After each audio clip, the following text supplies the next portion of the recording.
Fala galera, e nesse vídeo eu vou falar tudo sobre a carreira do inesquecível Pelé, que morreu recentemente e teve uma carreira absolutamente brilhante. Quer saber tudo sobre a carreira do rei? Fica comigo até o final do vídeo.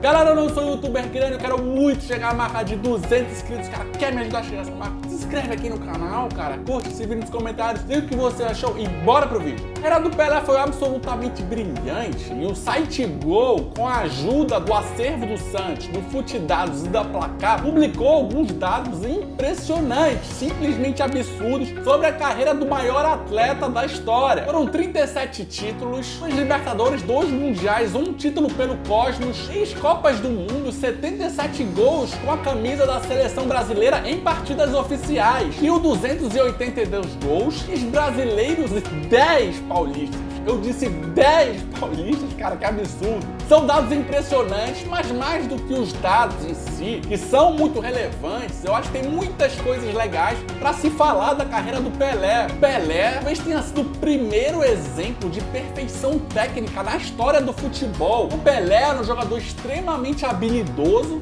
mas ainda assim tinha uma excepcional técnica, o que é raríssimo até nos dias de hoje, inclusive na história do futebol brasileiro. O futebol brasileiro já formou vários jogadores extremamente habilidosos, mas que não tem uma técnica muito apurada. No caso do Robinho, por exemplo, que era um jogador extremamente habilidoso, não virou um jogador de alto nível porque não tem uma técnica refinada. O Denilson, por exemplo, o Edilson Capetinha, o Júnior, por exemplo, é um jogador que está dando esse passo para evoluir na parte técnica. E o Pelé, há muitos anos atrás, já conseguia fazer muitos gols, executar a parte técnica de maneira brilhante, tinha uma habilidade assustadora. É incrível como ele fazia dribles de futsal de maneira muito rápida. Ficou famosa aquela história de tabelar com a perna dos adversários. Isso demonstra que na época ele já tinha um cognitivo muito avançado, quando não havia um trabalho integral do jogador de futebol de maneira tão avançada como existe hoje. O treinamento hoje é muito mais avançado por razões óbvias. Pelé já naquela época, jogador que estava muito à frente do seu tempo. Fazer 1.282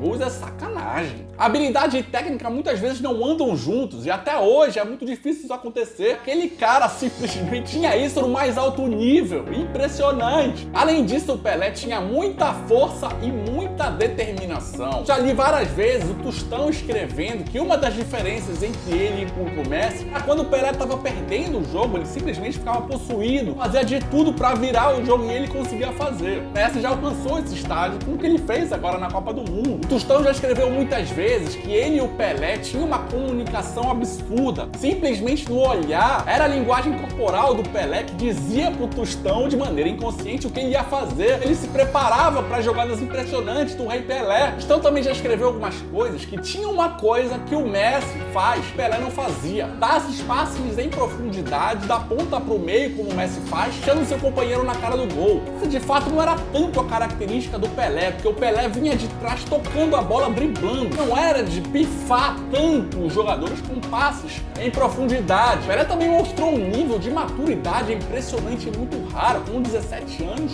jogou muito bem a Copa de 58. Era um jogador de muita consistência que aparecia nos momentos mais importantes, que é o que o craque faz. O craque, o jogador excepcional, no momento mais relevante, ele pega a bola e decide o jogo. Neymar, por exemplo, agora nesse último jogo da Croácia, fez isso. Só que por outros fatores o Brasil acabou não conseguindo a vaga. O Pelé fez isso inúmeras vezes. Aquele negócio, o jogo tava difícil, bola nele que ele resolvia. Em relação à preparação do jogador, o Pelé simplesmente treinava na praia de manhã, o treino do Santos era de tarde. Ele fazia um treino extra e era claro que ele fazia isso porque o nível físico dele era muito acima dos demais. A gente fala muito do Cristiano Ronaldo hoje, exemplo de atleta, mas como eu havia dito, o Pelé, naquela época, já era um atleta à frente do seu tempo. Ele talvez tenha sido o primeiro cara a aliar talento e determinação mais alto nível. Porque é evidente que o Pelé era um jogador extremamente talentoso. Também tinha muito de dedicação, muito de vontade, de treinamento extra. O Pelé foi tão relevante que ele virou sinônimo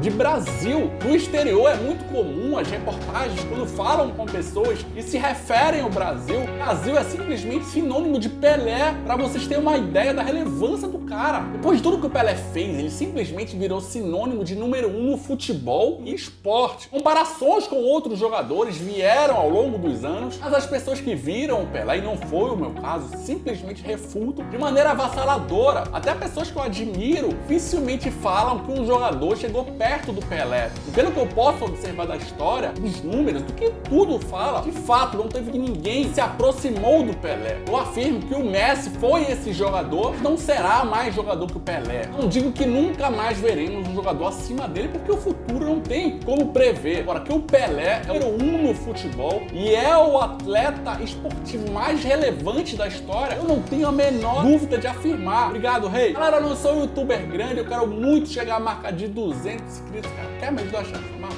Se inscreve aqui no canal, cara. Curte esse vídeo nos comentários, diga o que você achou e ative as notificações que você já está notificado. Abraço.